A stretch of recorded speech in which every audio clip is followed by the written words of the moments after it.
भीड़ का उत्पात क्यों? असली दोषी कौन? कब होगी सही व्यवस्था? मित्रों, कल आपने सुना होगा कि बिहार के पटना शहर में पाटलिपुत्र रेलवे स्टेशन पर भीड़ का बहुत उड़दंग हुआ, उत्पात हुआ। अगर आप देखेंगे तो पाएंगे कि भीड़ का भी कोई दोष नहीं था। भीड़ को रेल में घुसने की जगह नहीं थी, स्टेशन पर उतरने वालों को जगह नहीं थी, चढ़ने वालों को जगह नहीं थी। जो रेल आ रही थी वो पहले से भरी हुई आ रही थी और ओवरलोड आ रही थी। इसके बावजूद जिसको परीक्षा देनी थी उनको जाना था। अब इन परीक्षाओं में असली दोषी कौन है, इसका आप अंदाज कीजिए। असली दोषी वो लोग हैं जो एक वैकेंसी के विरुद्ध 100 आदमियों को बुलाते हैं, हजारों गुना बुलाते हैं। 100 की भर्ती करनी है तो 1000 10,000 लोगों को न्योता देते हैं। ऐसा क्यों कर रहे हैं लोग? मैं आपको मेरे अनुभव से बताता हूँ। मेरा जब मैं ग्रेजुएशन कर रहा था तो एक कंपनी की वैकेंसी निकली, शायद DCM की थी। उसमें यह हुआ कि आप अगर इस परीक्षा में भाग लेना चाहते हो तो अपने बारे में 500 शब्द लिख के भेजें।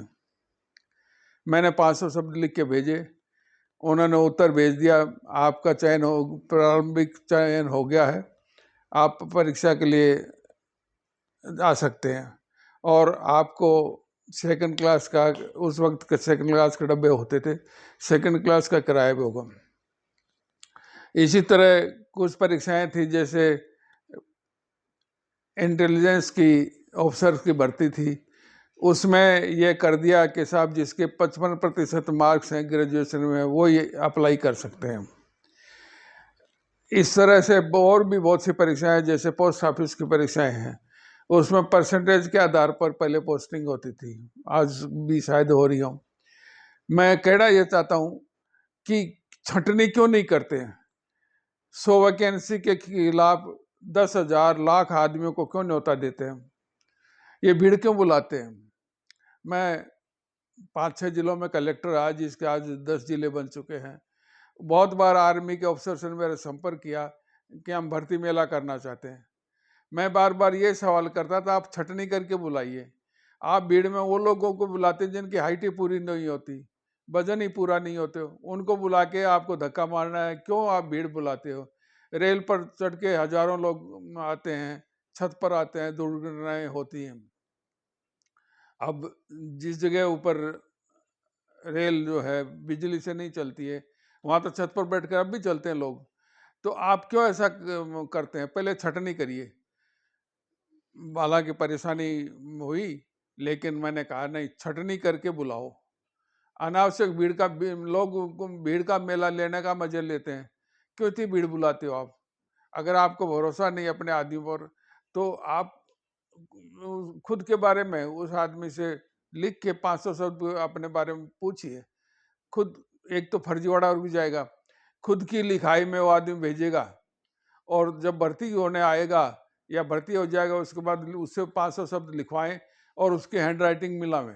हैंड राइटिंग मिलने से पकड़ में आ जाएगी वो आदमी फर्जी है।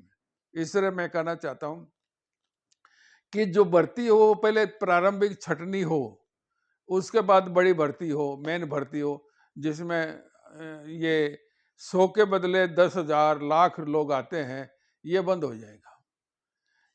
छटनी क्यों नहीं करते हैं? आजकल इतने साधन हैं आपके पास कंप्यूटर के भी साधन है, आपके पास उसमें यूट्यूब पर भी आप मांग सकते हो, बहुत से साधन है। आप खुद का लिखा हुआ 500 शब्द का मंगवा लीजिए। हैं आप अपने लेवल पर, तहसील लेवल पर ऐसी व्यवस्था कर दीजिए कि उसका छटनी हो जाए। हर तहसील पर आपके लोग छटनी करें और उसके बाद जो उस छटनी में पास हो उनको बुलावें। इससे फर्जीवाड़ा बंद होगा। दूसरा, ये जो ए के बदले बी परीक्षा में बैठ जाता है, ये भी बंद होगा। ये क्यों नहीं करते लोग? आपने देखा होगा कि बसों पर जिस दिन पर बड़ी परीक्षा होती है, आप देखो बहुत सी परीक्षाएं ऐसी होती हैं, परीक्षा के एक दिन पहले एक दिन बाद तक कहीं भी आम यात्री को तो जगह ही नहीं मिलती। रेल में जगह नहीं मिलती, बसों में जगह नहीं मिलती। आप ऐसा क्यों कर रहे हैं? मैं कहता हूं जो पाटलिपुत्र की जो भीड़ हुआ, जो उड़दंग हुआ, जिसमें गोलीबारी हुई, लाठीचार्ज हुए और वो धुआं के वो बम फेंके, आपको ये क्यों करना पड़ा? मैं कहता हूं परीक्षा जो ऑर्गेनाइज कर रहे हैं उन पर भी मुकदमा दर्ज होना चाहिए। परीक्षा देने वालों पर तो मुकदमे हुए हैं, उन पर भी मुकदमा होना चाहिए जो 100 के बदले लाख आदमियों को न्योता देते हैं। आपको भर्ती 100 करने हैं, आप 1 लाख आदमी बुला रहे हो, आप 10,000 को बुला रहे हो। आप छटनी क्यों नहीं करते? छटनी के बहुत से साधन हैं।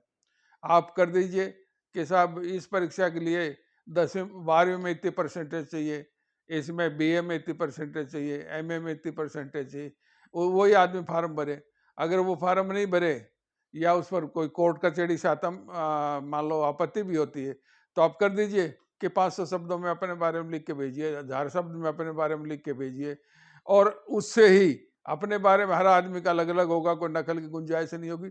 उसकी आप जांच करिए, उस जांच के बाद अपने आप छटनी हो जाएगी। जो छटनी में पास हो उनको आप बुलाइए, परसेंटेज के आधार पर बुलाइए, नाप तोल शरीर का करा के फिर बुलाइए। आप एक मेडिकल अफसर से वो सर्टिफिकेट भेजे, किसी मेडिकल अफसर से मेरी हाइट वेट इतना है। ये क्यों नहीं करते लोग?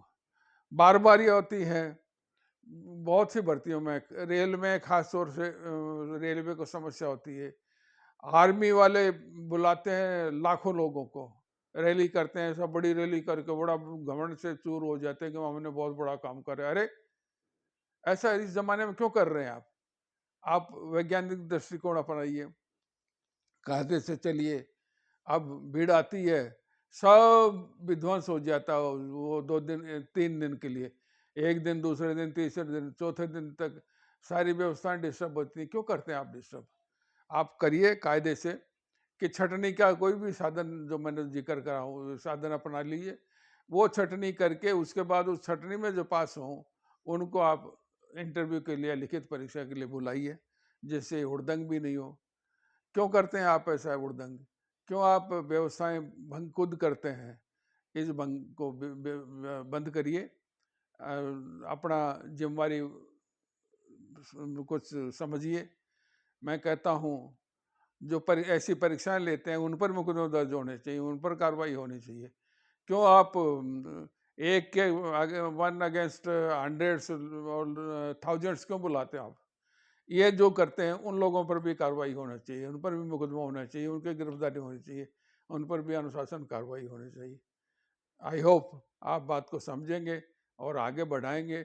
युवकों के लिए ज़रूरी है, इस बात को आप आगे बढ़ाएं।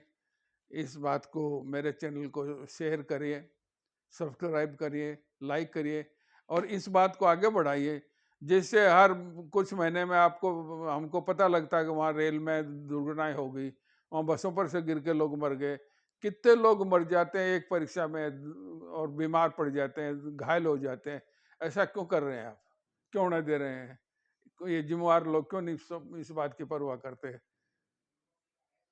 इस बात को आगे बढ़ाइए। धन्यवाद। जय हिंद।